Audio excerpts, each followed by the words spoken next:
एक और आरोप लग रहा है कि देखिए एजेंसियों का इस्तेमाल हो रहा है, जो विपक्ष आरोप लगाता है कि ईडी और सीबीआई और इन एजेंसियों का इस्तेमाल करते हैं। दो मुख्यमंत्री, एक मुख्यमंत्री थे जेल में चले गए, मुख्यमंत्री के पद से हट गए, एक मुख्यमंत्री हैं जो जेल में हैं, नेता हैं। कम से कम इन लोगों को तो स्लो पॉइजन नहीं दिया गया ना। दो किस्म के स्लो पॉइजन दिए जा रहे हैं। एक स्लो पॉइजन जो जिंदगी खत्म हो जाती है, एक स्लो पॉइजन जो राजनीति खत्म हो जाती है। तो हमको तो दोनों स्लो पॉइजन दिया जा रहा है। तो अब हम तो फंसे हुए हैं। अब कौन सा स्लो पॉइजन मिलेगा नहीं मालूम हमको। पर ये आरोप आप पर लगता है कि आप बोल ही नहीं रहे, उनके लिए नहीं बोल रहे हैं जो इनको स्लो पॉइजन दिया। अरे हम ही तो घर को गए, उसके बाद तो भागना पड़ा इनको एक हफ्ते में।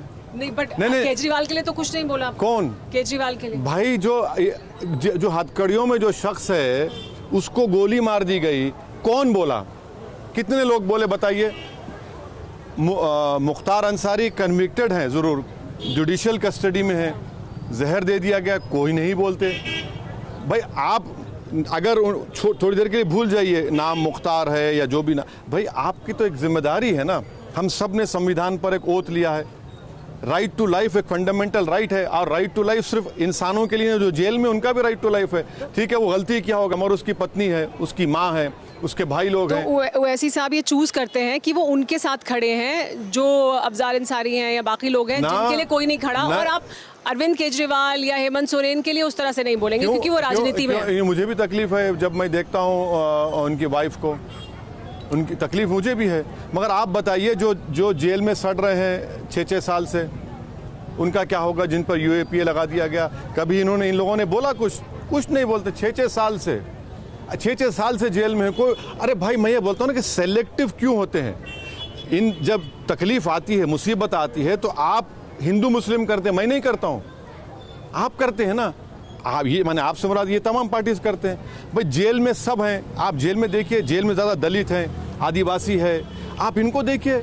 मगर आप पर जब आफत आती है तो आप समझते हैं कि भाई आसमान सर पे गिर गया, वो दूसरों पर आती है तो नहीं होता है यार ये गवर्नमेंट। अरे कैसा होगा भाई? दोनों को बराबर करिए ना। तो मतलब सही हो रहा है अब उनके साथ? नहीं मैं ये नहीं, मैं देखिए two wrongs don't make a right. मैं ये कह रहा हूँ जब ये गलत है तो ये भी गलत है। ऐसा नहीं है कि मुझे जब मार पड़ती है तो आप खामोश रहेंगे और किसी और को पड़ती है तो आप चीखा पुकारा करेंगे। भाई बराबर करिए। अच्छा ये बताइए, ये कानून किसने बनाया था? पीएमएलए का, यूएपीए का? कौन सी पार्टी ने बनाया था?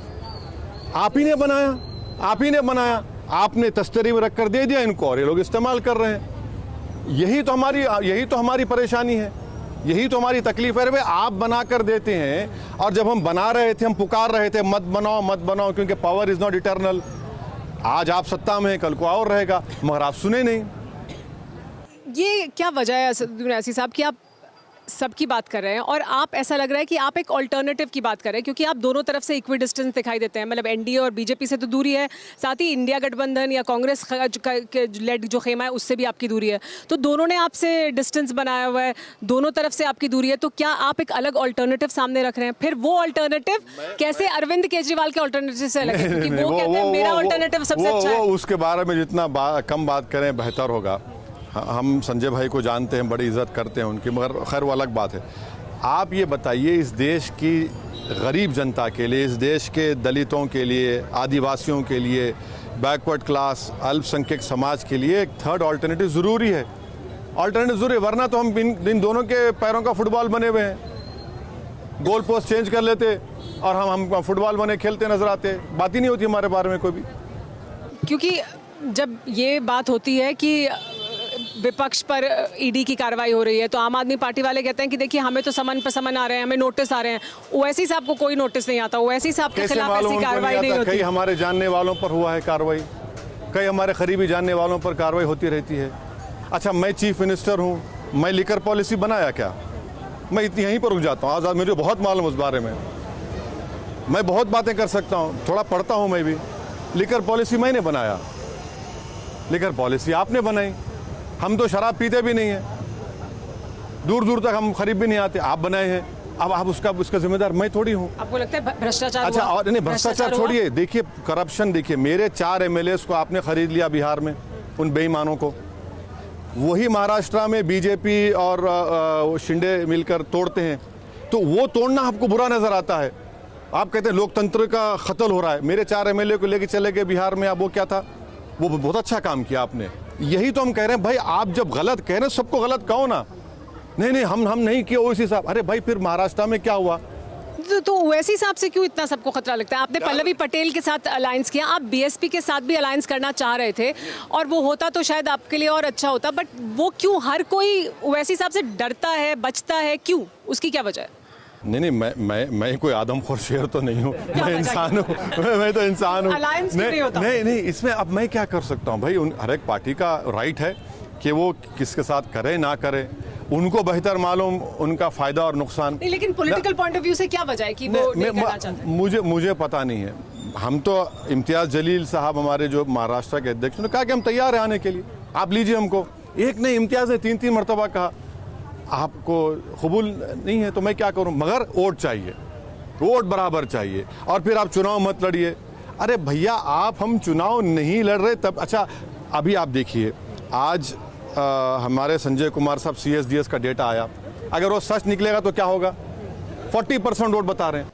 अच्छा, माधवी लता जी सामने हैं आपके, माधवी लता जी को लेकर कोई नहीं, मेरे सामने नरेंद्र मोदी, अमित शाह है। अच्छा, मैं आप इधर थोड़ा मेरी इतना भी डिमीन मेरे सामने नहीं ठीक है, मगर हमारा मुकाबला अमित शाह नरेंद्र मोदी से है और कांग्रेस के नेताओं से है, सबसे है। तो 4 जून के लिए क्या प्रेडिक्शन है आपका? 4 जून को क्या है, क्या होगा? मैं नहीं जानता। 370 400 तक पहुंचेगा? देखिए, मैं ज्योतिषी नहीं हूँ, मैं हाथ देखकर बता नहीं सकता। मेरे हाथ में जो मेहनत करने का तरीका है, मेरे हाथ में ताकत है, वो करूंगा मैं। ये तो देश की जनता तय करेगी।